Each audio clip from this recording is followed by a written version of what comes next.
Hoy vamos a hablar de George von Wright. ¿Quién fue este señor? Como podemos ver aquí en la diapositiva, fue un filósofo sueco, normativista y también especialista en lógica. Él aparece en el mundo del derecho en el año 1951, cuando decide crear una teoría normativista. También es el fundador de la Escuela Analítica del Lenguaje. Él trabajó en distintas universidades de Suecia y por supuesto también vivió en Finlandia. Él hace una clasificación general y restringida de las normas. General porque no solo incluye a las normas jurídicas, sino también a otros tipos de reglas que existen en la sociedad. Y restringida porque hay algunas de estas leyes que no ingresarán en su teoría, como es, por ejemplo, las leyes de la naturaleza. Debido a que estas, dice von Wright, no obligan al individuo a realizar ningún tipo de acto.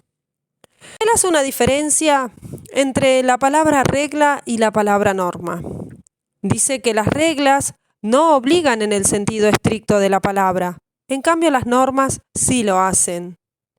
Las normas, no importa cuáles sean, siempre obligan, aunque no sea esto bajo coacción. Y hace una distinción en tres tipos de leyes que existen en la sociedad. Por supuesto, como mencionamos anteriormente, habla sobre las leyes de la naturaleza, que dejará fuera de su teoría porque éstas solo describen fenómenos naturales, pero no obligan al individuo a realizar ningún tipo de acto. Luego tendremos a las leyes del Estado. Estas son creadas por órganos del Estado y, como dice von Wright, prescriben conductas a seguir.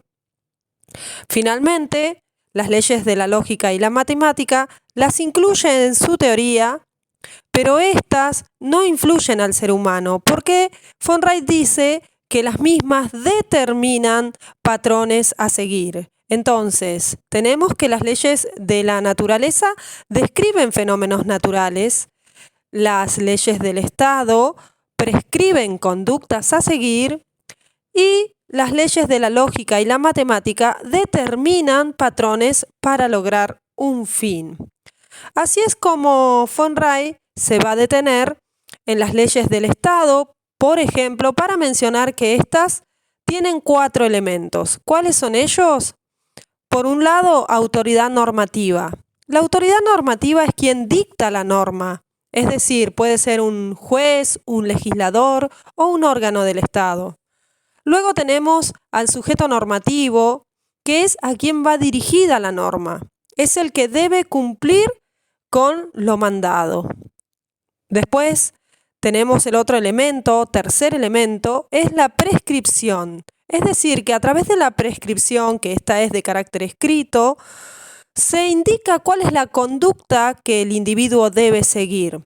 Y por supuesto, como estas normas no son individuales, sino son de carácter general, se da a conocer a todos los habitantes a través de la publicación. Y finalmente, tenemos la sanción como cuarto elemento, que es una sanción coactiva. Si no se cumple con lo que ordena el Estado, se aplica una sanción. Él hará una clasificación de las normas en 2 grandes grupos. Por un lado, las normas puras, donde ingresan 3 tipos de normas, y luego las normas impuras, que también encierran 3 tipos de reglas más. Como dijimos anteriormente, von Wright solamente llamará normas a las leyes del Estado y a todas las demás las llamará reglas. Entonces, dentro del grupo de las normas puras, tenemos a las normas prescripciones. Estas normas prescripciones, como dice von Wright, obligan en el sentido más profundo de la palabra. Y como se mencionó anteriormente, cuentan con 4 elementos: autoridad normativa, sujeto normativo, prescripción y sanción. Luego, dentro de las normas puras, están también las reglas conceptuales. Estas establecen pautas o patrones a respetar. Por ejemplo, las leyes gramaticales o las reglas de un juego. Es decir, para poder hablar bien un determinado idioma, debo conocer cuáles son las reglas gramaticales que ese idioma encierra. En tercer lugar y última, dentro de las reglas puras, están las reglas técnicas. Estas reglas establecen una relación entre medios y fin. Por ejemplo, podría ser cualquier tipo de manual de instrucciones que indica los pasos a seguir para que funcione determinado artefacto. O también podría ser una receta de cocina que indica los pasos para llegar a la elaboración de algún tipo de alimento. Luego, dice von Wright que existe otro grupo, que son las normas impuras. Dentro de las normas impuras, él menciona lo siguiente, que deben tener dos características de las puras para que puedan ingresar en su teoría. Y en este sentido, encontramos a las reglas consuetudinarias. Estas reglas se aprenden a través de la imitación. Son reglas de la costumbre de un determinado grupo social. Se transmiten de manera oral a través del tiempo. Por ejemplo, las costumbres, los ritos, las tradiciones de un grupo social determinado. Luego, las reglas morales son reglas que se da el individuo a sí mismo, pero estas reglas se manifiestan en acciones en la sociedad. Por ejemplo, hacer el bien, respetar al prójimo, etc. Este tipo de reglas luego las analizará a partir de dos teorías. Y finalmente tenemos las reglas ideales, que son reglas del ser, son ideales o fines que el individuo tiene para sí. Por ejemplo, ser un buen ciudadano, ser un buen profesional. Von Wright decía que las normas puras se bastan a sí mismas, es decir, que no necesitan parecerse a ninguna de las otras normas. En cambio, las normas impuras no se bastan a sí mismas, deben parecerse al menos a dos puras. Por ejemplo, si volvemos al caso de las reglas consuetudinarias, que son las relacionadas a las costumbres de los pueblos, dice von Wright que estas reglas se parecen a las prescripciones porque son mandatos, porque seguramente dentro de ese grupo social hay una autoridad que determina cuáles son esos patrones o esas reglas a seguir. Pero también dice von Wright que se parecen a las reglas conceptuales porque perduran en el tiempo y son pautas a seguir para pertenecer a ese grupo social. En este sentido, las reglas consuetudinarias entran en su clasificación debido a parecerse por lo menos a dos reglas puras, como son las normas prescripciones y las reglas conceptuales. Por otro lado, las reglas morales, dice von Wright que hay dos teorías, o podríamos decir tres teorías, que analizan esta cuestión. Según la teoría teológica, las normas morales, por ejemplo, en este caso las reglas religiosas, podrían parecerse a las normas prescripciones. ¿En qué sentido? Porque, por un lado, pareciera ser que cuentan con los 4 elementos que poseen las normas prescripciones. Podría llamarse en algún sentido que la autoridad normativa podría ser el referente o el guía de una determinada religión. El sujeto normativo podría atribuirse a los creyentes o seguidores de esa religión.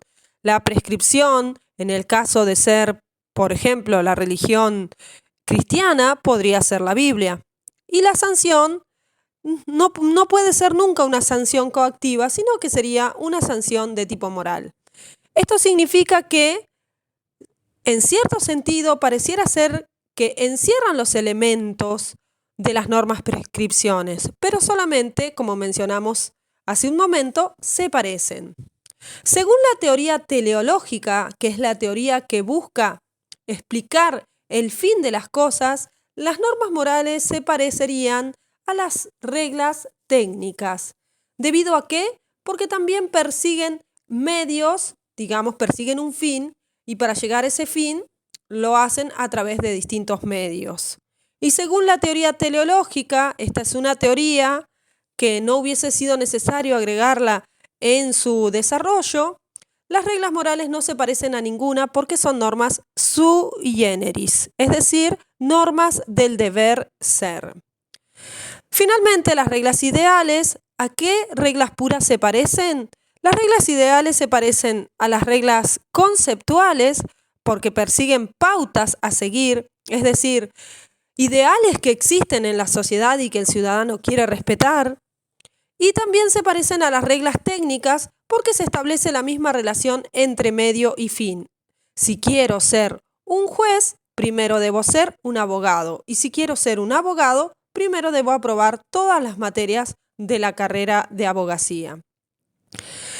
Seguidamente, pasando a la otra diapositiva, podemos mencionar que von Wright no se queda solamente con esta clasificación de las reglas, sino que amplía su análisis, diciendo que todo individuo siempre se involucra en actos. ¿Y qué sería el hacer según von Wright? El hacer es generar un cambio en el mundo y el hacer se traduce en actos, ya sean acciones o actividades. Cuando un individuo realiza una acción, esta se da de una sola vez en el tiempo. Por ejemplo, abrir una puerta. Es una actividad, es una acción que se da de una sola vez en el tiempo. Y la consecución de acciones generan sucesos. Por otro lado, las actividades se dan progresivamente en el tiempo. Por ejemplo, el acto de correr. El acto de correr involucra no solo un acto, la actividad de correr no solo involucra un acto, sino también involucra una sucesión de actos que se convierte en actividad. Von Wright dice que la consecución de actividades se la denomina proceso. Pero ¿quiénes son los que realizan ya sea los actos, ya sea las acciones o las actividades? El agente. Y el agente puede ser supraempírico o puede ser empírico. Cuando se trata de un agente supraempírico, es decir, sobre lo empírico, es un agente que no es terrenal. Por ejemplo, podría ser Dios. Cuando nos referimos a un agente empírico, puede ser una persona de manera individual o puede ser un grupo de personas. Cualquiera de esas dos serían agentes empíricos. Finalmente, tenemos al agente empírico impersonal. Este agente empírico ha perdido su carácter individual y se ha replegado detrás del nombre de alguna asociación o entidad con personería jurídica. Podría ser entonces, como dijimos, una asociación civil, una SRL, una sociedad anónima, etc. Por otro lado, el autor menciona que la gente puede tener capacidad o puede tener habilidad. La capacidad es general y la tenemos todos. Todos los seres humanos tenemos la capacidad de realizar un cambio en el mundo. Por ejemplo, mover las agujas de un reloj. Pero la habilidad es una cuestión específica. El agente debe tener cierto dominio de una técnica para poder realizar ese acto. Por ejemplo, todos podemos mover las agujas del reloj, pero no todos podemos reparar un reloj porque se necesita de una técnica específica. Finalmente, el autor menciona que el agente puede decidir omitir sus actos. Y esta tarea la puede realizar de 4 maneras. El grado básico simplemente es negarse a realizar un acto. El segundo grado, que tiene que ver con la oportunidad, es dejar ese acto para otra oportunidad, es decir, anularlo para un tiempo más tarde. El tercer grado de omisión tiene que ver con la opción, es decir, reemplazar un acto por otro. El cuarto grado es aquel que, más allá que el individuo tenga cierta presión para realizar un determinado acto, sin embargo decide no hacerlo. Y el quinto grado es una acotación argentina que sería el intento fallido. Por ejemplo, el intento fallido se trata de que un individuo se niega a hacer un acto, ¿sí? Y luego cuando quiere realizarlo por algún agente externo es impedido. Por ejemplo, el individuo decide prender la luz, luego se arrepiente, no lo hace y cuando lo va a hacer, la luz se ha cortado.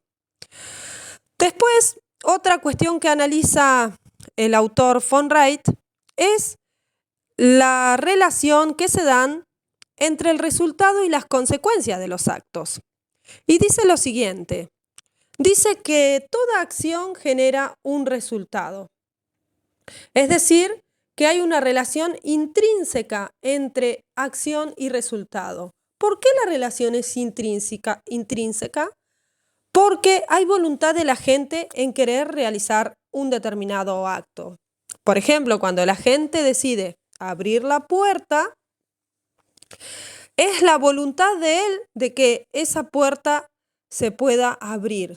Hay una relación intrínseca, es decir, el agente desea abrir la puerta. Pero sin embargo, el autor menciona que entre la acción y la consecuencia de un determinado acto hay una relación extrínseca. ¿Qué significa esto? Extrínseca quiere decir que no era voluntad del individuo que se genere una determinada consecuencia. Y volviendo al ejemplo de la puerta, podría decirse que el individuo solo tenía la intención de abrir la puerta, pero la consecuencia podría ser que ingresó un factor climático como el frío, el calor, que perjudicó ese momento o ese accionar de dicho individuo. Y así, con todo esto, damos por finalizado el desarrollo que hace von Wright sobre esta categorización y clasificación de las normas.